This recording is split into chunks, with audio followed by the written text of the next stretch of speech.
America के खिलाफ Iran की ऑपरेशन बशारत फतह की खुफिया कहानी। अमेरिका ईरान के सामने घुटने टेकने पर कैसे मजबूर हुआ। ईरान के 700 मिसाइल अमेरिकी अड्डों को उड़ाने के लिए तैयार थे। सुपर ताकत 1 घंटे में कैसे जमीबोस होने वाली थी। अमेरिका पर ईरानी साइबर अटैक का खौफनाक सिग्नल। फिर क्या हुआ। सुप्रीम लीडर का हाथ कौन से 3 खौफनाक मिसाइलों के बटन पर था।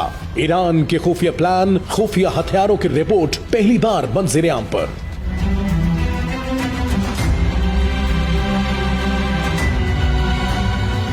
23 जून शाम 7:30 और 8 बजे का वक्त है। कतर के अल अदीद अमरीकी एयरबेस पर ईरान की तरफ से दागे गए शॉर्ट और मीडियम रेंज मिसाइल ये के बाद गिरे तबाही मचा रहे हैं। व्हाइट हाउस अमरीका के सिचुएशन रूम में बैठे अमरीकी सदर और आला कमान सर पकड़ लेते हैं।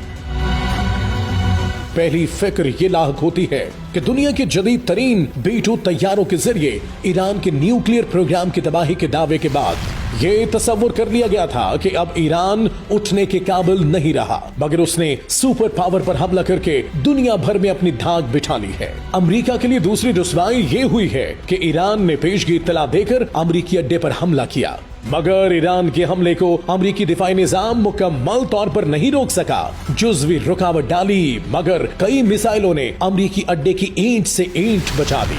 इस बार इसराइल नहीं, अमेरिका जैसी सुपर ताकत के लिए खतरे की घंटी बज चुकी थी। कतर के बाद बहरीन, अमान, कुवैत, इराक और सऊदी अरब समेत तमाम खलीजी ममालिक में अमरीकी अड्डे और बहरी बेड़े ईरान के रहमो करम पर थे। ईरान ने अभी सिर्फ कतर के अड्डे पर अलामती हमला किया था, मगर अमरीका घुटने टेक चुका था।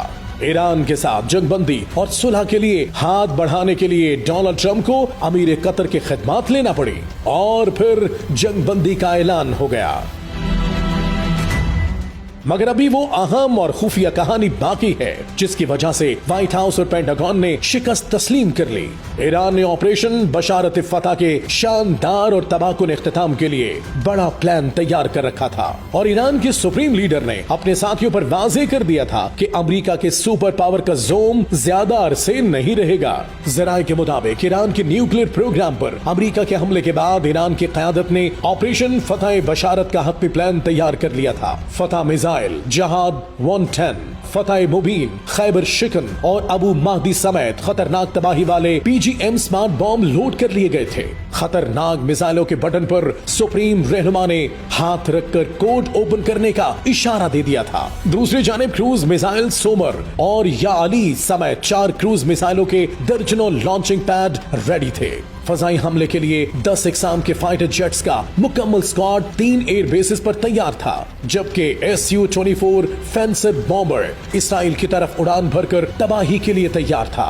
अमेरिका को मालूम हो चुका था कि ईरान के पास 2000 से 3000 किलोमीटर के दरमियान रेंज वाले मिसाइल हैं।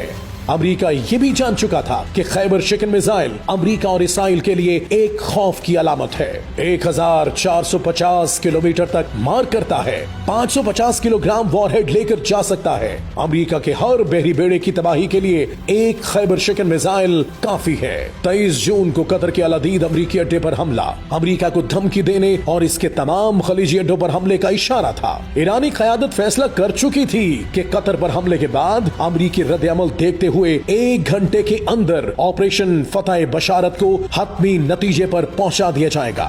इसी दौरान दुनिया के मुख्तलिफ खित्तों में बैठे ईरानी साइबर माहिरीन ने अमेरिका के अंदर इसके दिफाई, इसके सिक्योरिटी और इंटेलिजेंस निजाम के अलावा इनके पावर्स और दीगर हसास बैंकिंग निजाम पर साइबर अटैक का एक सिग्नल भेजकर इशारा दे दिया कि ये जंग अमेरिका के लिए B-2 तैयारों से ज्यादा खतरनाक होगी। और फिर ऐसा ही हुआ। अमेरिका ने मुख्तलिफ सफारती जराए से ईरान तक पैगाम रसाई का सिलसिला तेज कर दिया। ईरान की क़यादत को मुस्तकबिल में जंग ना करने की यकीन दहानियां शुरू कर दी।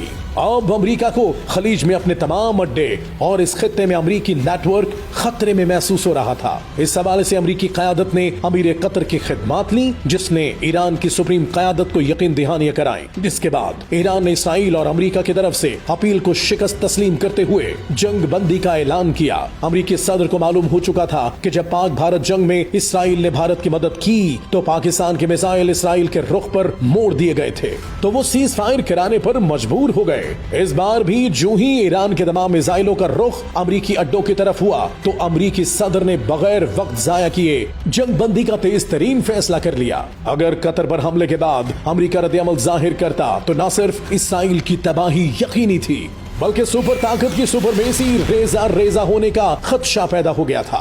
ऑपरेशन बुनियान मरसूस के बाद ऑपरेशन बशारत फतह जैसे इस्लामी नामों का खौफ और दबदबा काम कर गया और फिर वो तारीखी मरहला आया जब 40 साल से ईरान को एक्सिस ऑफ इविल कहने वाला अमरीका गॉड ब्लेस ईरान कहने पर मजबूर हो गया।